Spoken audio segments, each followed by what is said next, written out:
Alright guys, so this is your 29th tutorial, and what I was gonna do in this tutorial is I was just gonna tell you about constructors and destructors right now. But in the last tutorial, remember, I just inserted this public keyword here and you don't know what the heck it means. So I just thought of telling you about access modifiers, and this public, it's an access modifier. Now, what access modifiers are? As the name suggests, access modifiers are something that modify your access to these variables and functions. Now, remember we created a variable here inside public. It's not recommended to put your data or creating your variables in public, because that's just kind of security stuff or something. If you made it in public, anyone from anywhere in this program could access that, and your program could be easily hacked or something. Whatever it is, you shouldn't make your variables public. Okay. There are some exceptions, but whatever it is, you shouldn't make your variables public for security reasons. All right. So the public keyword which we enter here and a colon, this public keyword is called access modifier, and what it does is it tells your program that what could be accessed anywhere and what could be accessed on this class. There are two other access modifiers. Those are, just type them. Okay, please give me a space to work. There are three kind of access modifiers: the public, private, instead of private, and protected. All right. So public, you already know.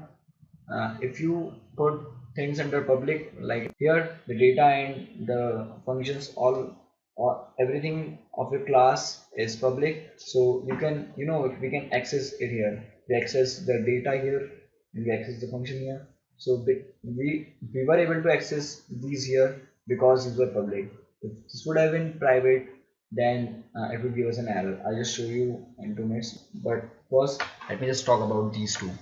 Now, private means is only if you put in here public, if you put private in place of public, then only something in this class could access these variables.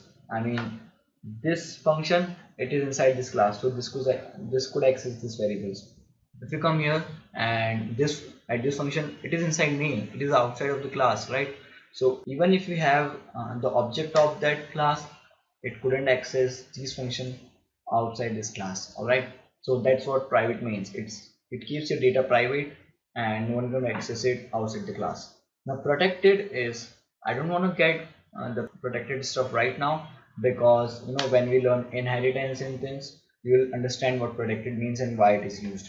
It's half public, half private, you could say. So you just understand it when you learn inheritance and stuff. But just understand, put all your data inside private and put all your functions and other methods under public, right? So let me just show you. If we don't use public here, you put private here.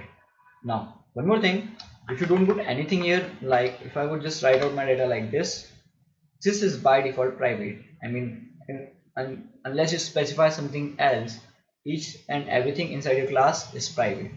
So let me just first write down private here, and now this all data and function is private. So if I try to access it here, it will give me an error.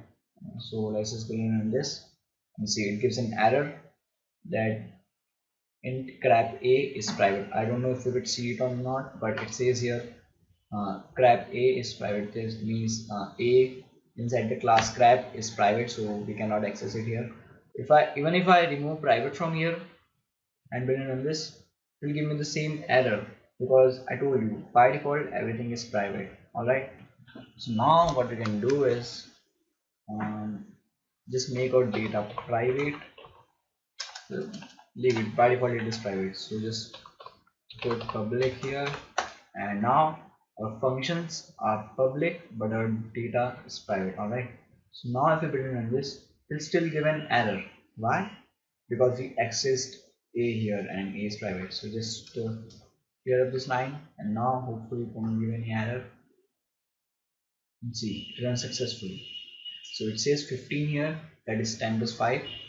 So in this way, I mean, you could uh, you could save your data from anyone who tries to mess around with it, and you could just make your functions public so you could perform whatever you want. So this was pretty much it for this tutorial, I think.